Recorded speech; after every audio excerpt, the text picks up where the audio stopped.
E hoje nós vamos falar sobre saúde mental. Nós vamos falar sobre ansiedade, o transtorno de ansiedade generalizada. E para esse papo nós convidamos o médico psiquiatra, que eu vou já convidá-lo a vir aqui, o Ciro Massi. Ciro, boa tarde, tudo bem com você? É um prazer tê-lo aqui conosco. Todo meu, Filomena, ou Filó, né? Você prefere Pode ser Filó. Filó, né? Filó. Muito prazer, tudo jóia. Ciro, me chamou a atenção, até tem uma sigla TAG, que é o transtorno de ansiedade generalizada. É, é um transtorno já antigo, ele é uma doença nova dos novos tempos. Queria que você explicasse para a gente o que é esse transtorno. Então, o TAG, o transtorno de ansiedade generalizada, ele é reconhecido como um transtorno psiquiátrico. A gente não chama de doença porque os transtornos psiquiátricos têm várias causas. Não é como, por exemplo, uma amidalite, que você tem uma única causa e chama de doença. Os transtornos psiquiátricos têm várias causas, né? A gente normalmente aborda do ponto de vista biológico, psicológico e social, ou sociocultural, para poder entender. E a ansiedade é tão antiga quanto a humanidade, né? Não existe a palavra ansiedade sem humanidade, e não existe a humanidade sem a ansiedade. Nos séculos passados, eu estou falando aí Idade Média, mesmo anteriormente, quem se ocupava da ansiedade eram os filósofos e os religiosos, né? E tinham lá suas grandes explicações para isso. Já a ciência, assim, começou com a ciência médica, passou a se ocupar em tempos mais recentes, e a coisa ficou bem predominante depois da Segunda Guerra Mundial, né? Em que eu tinha aí diversos transtornos mentais relacionados à guerra, e a palavra ansiedade voltou ao tema, né? A palavra ansiedade, ela tem o mesmo radical de angústia, né? De ânguor, que é um aperto no peito. Então, é uma classificação mais antiga, já não se usa mais.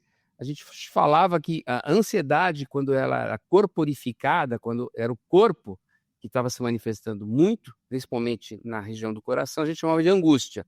E quando não era corporificada, quando era mais uma preocupação constante, essa é a grande definição, uma preocupação constante, a gente chamava de ansiedade, né? Então, o transtorno de ansiedade existe de maneira. Não tem como você separar da humanidade, porque o homem é ansioso. Vem de fábrica, Filó, nós nascemos assim. Só que se essa ansiedade extrapolar os níveis da razoabilidade, se ele for muito acima do que é desejável, aí ele se transforma num transtorno.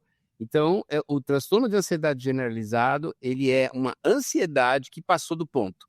Ele é uma ansiedade que é generalizada, é com tudo, a pessoa se preocupa com tudo, e passou do ponto, a ponto, né, a ponto de repetir duas vezes, mas a nível de realmente prejudicar as atividades do cotidiano. Então, você sabe que a ansiedade generalizada é o estado de ansiedade que qualquer pessoa pode ter, que passou do ponto e atrapalha as atividades do seu cotidiano, profissionais, pessoais, familiares, no trabalho, enfim, de relacionamento, em todos os aspectos da sua vida, Filó. Como é que eu percebo que eu, por exemplo, alguém da minha família, aí eu percebo, não, ela está ansiosa demais, porque as pessoas, como o senhor disse, são ansiosas. Qual que é o sintoma que eu devo perceber, a pessoa deve perceber para falar, não, espera aí, isso aqui já está demais. O principal sintoma é uma preocupação constante, um estado de tensão, muitas vezes corporal, normalmente ela se manifesta por sintomas de contração muscular e de uma preocupação, de uma antecipação constante, né? Parece que as coisas estão sempre, a pessoa está sempre rondada de perigo. E a grande característica é uma preocupação do futuro.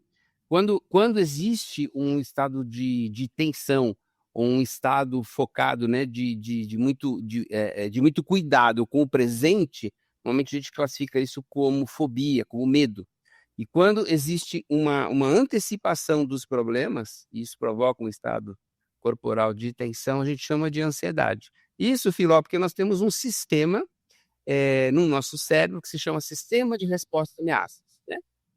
Eu tenho vários sistemas no nosso corpo que detecta tudo. Por exemplo, eu tenho um sistema de dor, eu encosto numa superfície quente, eu tiro a mão, senão eu apertei minha mão lá, né? Eu tenho que ter esse sistema. Eu tenho um sistema que detecta calor. que está muito ativado nos tempos atuais. Todo mundo sabe o que é calor, né? E tem um sistema que detecta também temperatura, frio. E eu tenho um sistema que detecta o quê? Ameaça, né? Ameaças.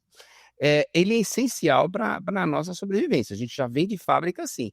Eu tenho que detectar. Eu estou atravessando a rua lá, tranquilo, olhando para um lado, olhando para o outro. Se eu não sentir um sinal de perigo, porque eu vi o pneu guinchando, alguém buzinando, eu posso morrer atropelado. Então, o perigo, né, a ameaça, melhor dizendo, ela é essencial para a nossa sobrevivência, né? E sempre Agora, que entendo, desculpa interromper o senhor, mas o medo se encaixa aí? É bom a gente ter medo, porque o medo previne? tenha dúvida. Quando o sistema de ameaças é estimulado, esse sistema me avisa de duas maneiras. Olha, o problema, a ameaça é imediata, e aí eu sinto medo. Ou ele fala, olha, o sistema, a ameaça é lá no futuro, e aí eu sinto ansiedade. Então, é o mesmo sistema funcionando. Na verdade, eu tenho duas grandes manifestações, né, do ponto de vista das neurociências, que é a ameaça imediata, que eu chamo de medo, e a ameaça no futuro, que eu chamo de ansiedade, né? Mas pertencem ao mesmo fenômeno. Tanto que na classificação, né, das fobias, elas entram nos transtornos de ansiedade. Então, eu tenho transtorno de ansiedade generalizada, transtorno de pânico, fobias, eles pertencem ao mesmo capítulo, né? Porque eles são relativos a esse mesmo sistema de ameaças que nós temos que ter, né? Como uma casa, uma fábrica, por exemplo, tem que ter um alarme de incêndio, ou tem que ter o problema é que ele detecta fumaça. E aí tem, sei lá, alguém fumando lá na esquina, ele está tocando, aí já exagerou, né? Então aí esse sistema está desregulado, e aí entra o psiquiatra que vai ter que regular esse sistema de alguma maneira, Filó. Há uma incidência maior em alguma parte da população, homens, mulheres, faixa etária? Existem esses cortes, esses recortes? Existe. Infelizmente, as mulheres são campeãs nisso, né? Na maioria dos transtornos psiquiátricos, por uma série de razões, as mulheres são campeãs. Mais ou menos 2 vezes o dobro do que os homens, né? E tem várias razões para isso. Eu vou usar um modelo biopsicossocial, né? Então, do ponto de vista biológico, a mulher tem flutuações hormonais diárias, né? O homem 2 vezes na vida, quando ele está na adolescência e quando vai lá na terceira idade, né? Para a mulher é diário, mensal, é complicado. A mulher também, ela desde os tempos ancestrais, né? Ela tinha que cuidar do acampamento, ela tinha que cuidar dos filhos, enquanto os homens saíam para as caçadas. Então, assim, as mulheres já têm esse mecanismo de ficar atenta, preocupada, para ver se não iam atacar o acampamento, para ver se as crianças não estavam fugindo, se não tinha algum animal avançando em cima. Enfim, ela tinha que cuidar disso, né? Ela já nasce assim, né? Todo mundo conhece o fenômeno, a catástrofe que é um homem tentar achar um pote de queijo na geladeira. Porque o homem tem uma visão em túnel, né? Então ele não enxerga. Cadê o queijo? E aí, para humilhação masculina, chega a mulher e fala, tá aqui, né? E pega o pote de queijo que estava na cara dele. Porque a mulher tinha que realmente ficar atenta a muitas coisas ao mesmo tempo. Então, esse estado de ansiedade acontece tanto no homem quanto na mulher, mas é o dobro do ponto de vista da mulher, né?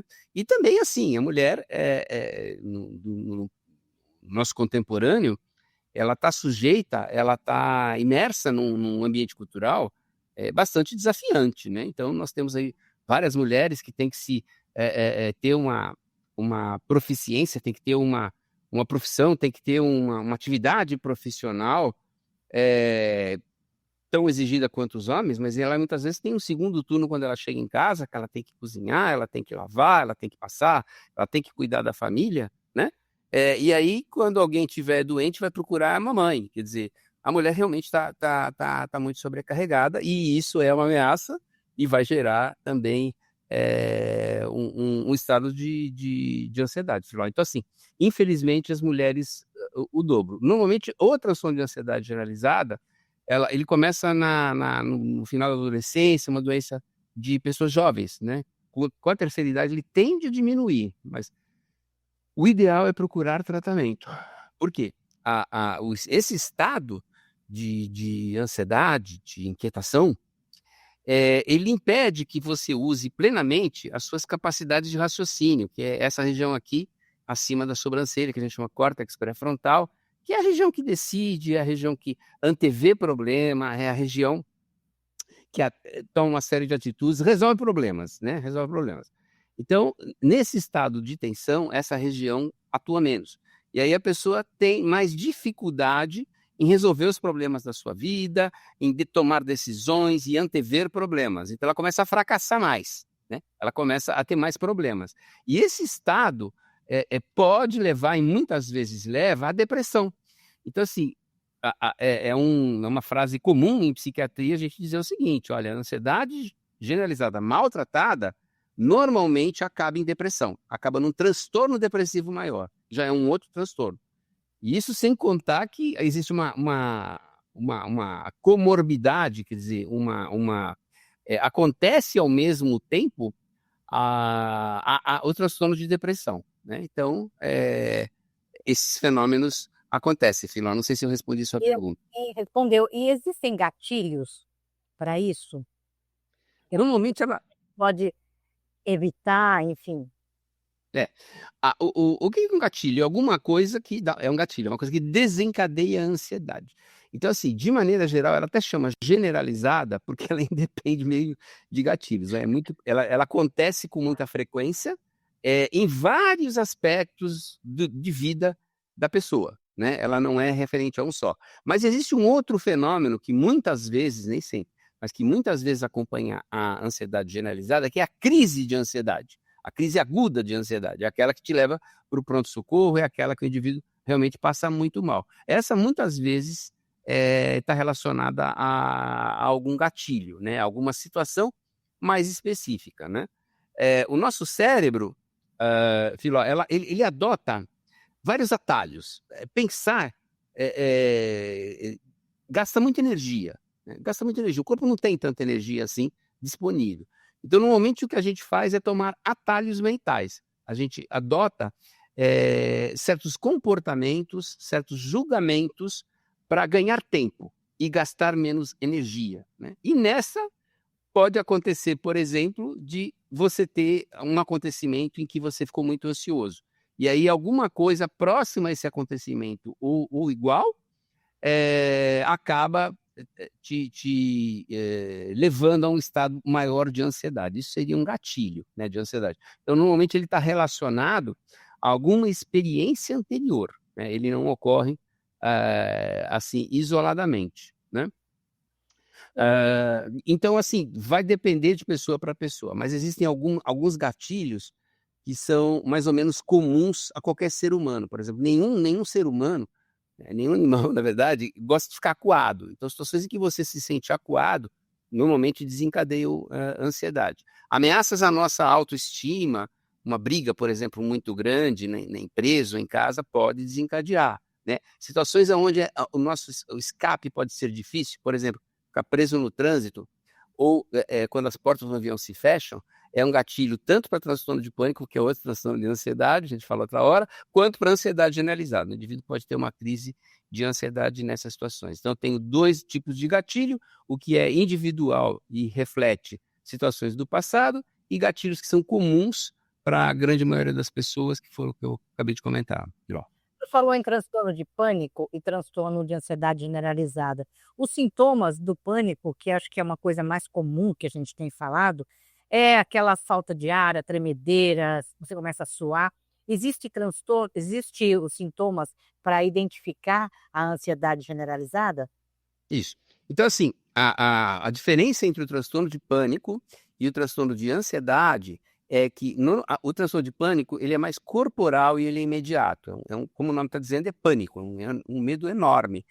E acompanhado de sintomas corporais muito, muito fortes, suores nas mãos, batedeira no coração, aperto no peito, tontura, sensação de irrealidade, né? E leva o indivíduo ao pronto-socorro, ele acha que está morrendo ou vai morrer do coração. E leva várias vezes, não acredita no diagnóstico inicialmente.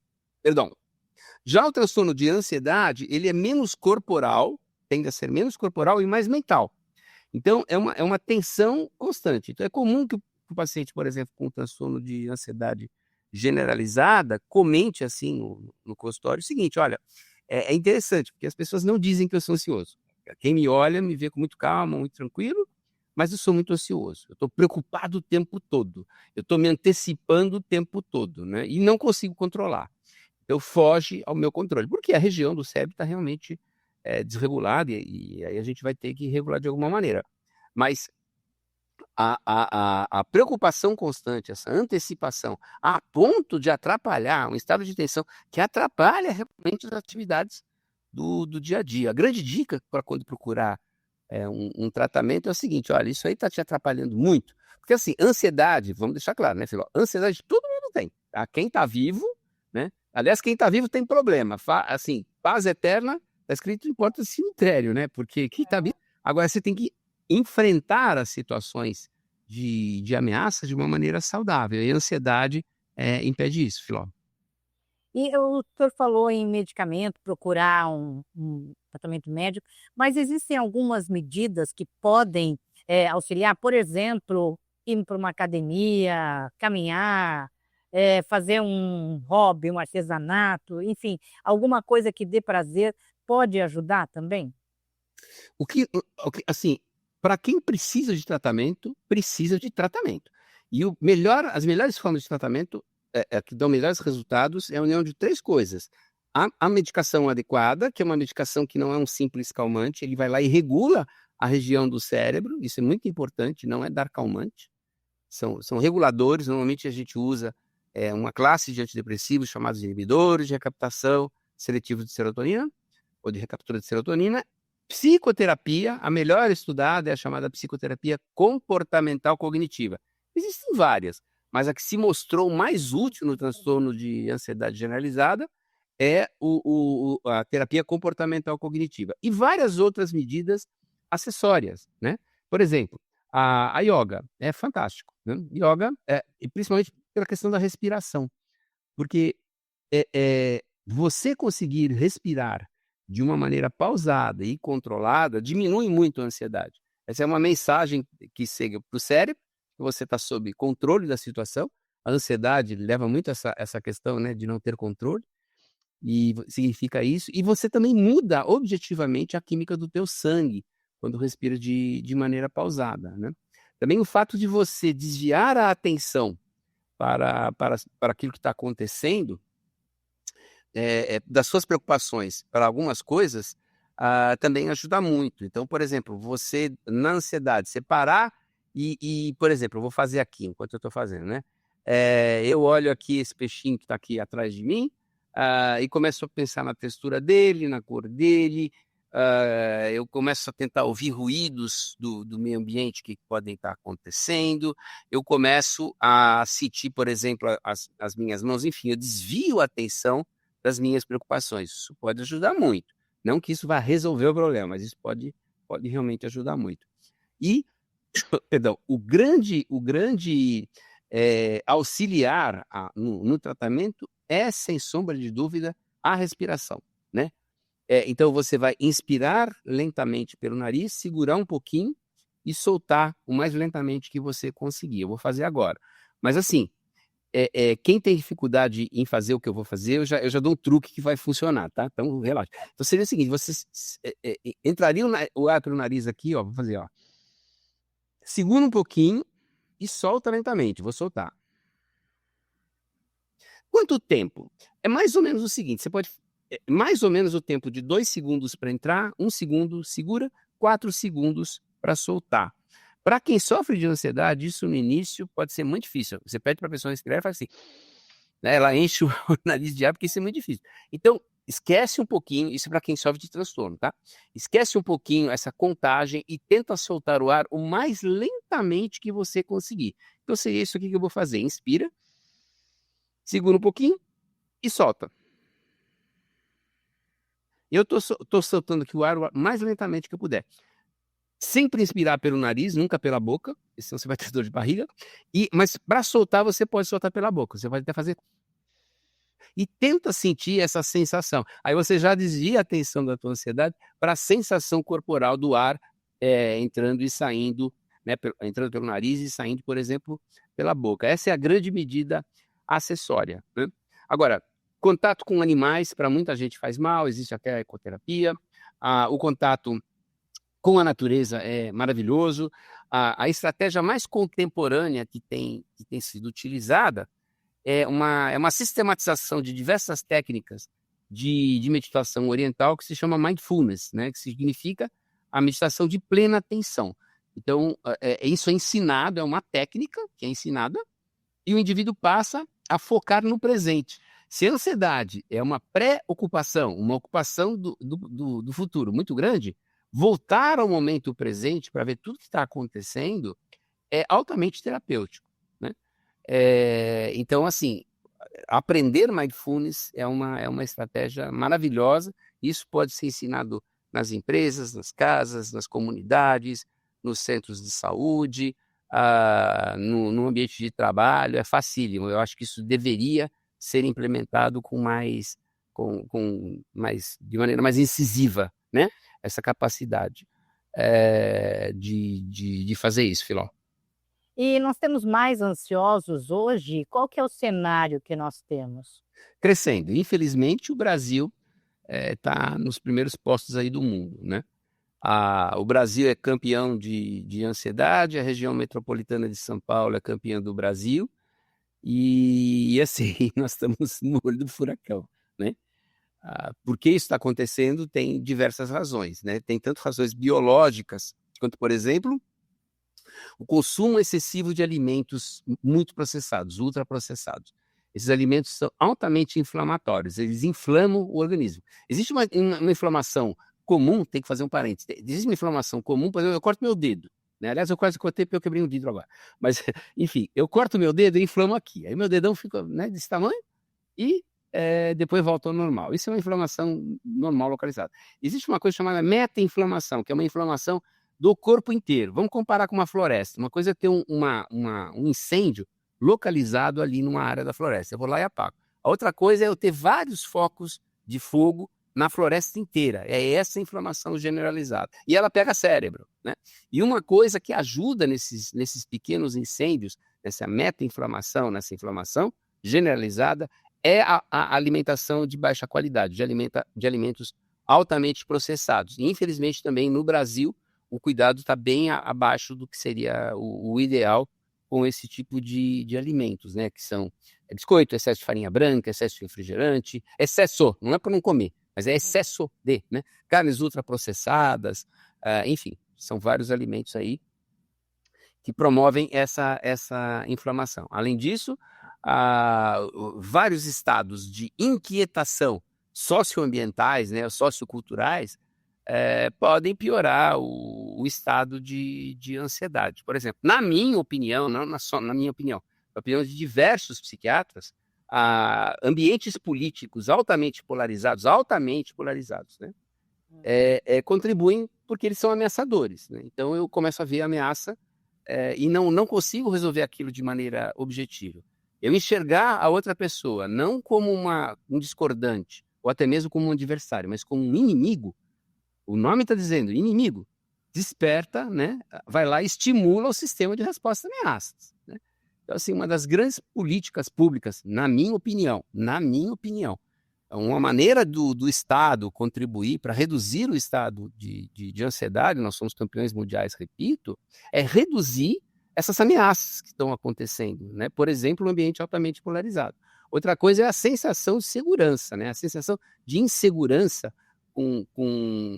porque uma coisa é a estatística que a autoridade policial, a autoridade do Estado mostra sobre o combate à criminalidade. A outra coisa é a minha sensação de eu ficar o tempo todo preocupado se não vai sobrar uma bala, se eu não vou ser assaltado, esse tipo de coisa. Então, assim, dá muita atenção a esse estado, transmitindo um estado maior de segurança das pessoas, seria muito desejável, assim, de maneira geral. Então, são várias coisas, Filó, que acontecem ao mesmo tempo, né? Por isso que a gente chama de transtorno, porque ele não é uma doença, ele não tem uma única causa. São várias coisas que se unem. Então, eu não estou dizendo que a alimentação seja responsável, eu não estou dizendo que o ambiente polarizado seja responsável, eu não estou dizendo que o ambiente de insegurança seja responsável, mas ele se une a várias coisas. E aí o indivíduo que já nasce predisposto para aquilo, aí a coisa aparece mesmo e vai exigir tratamento especializado, Filó.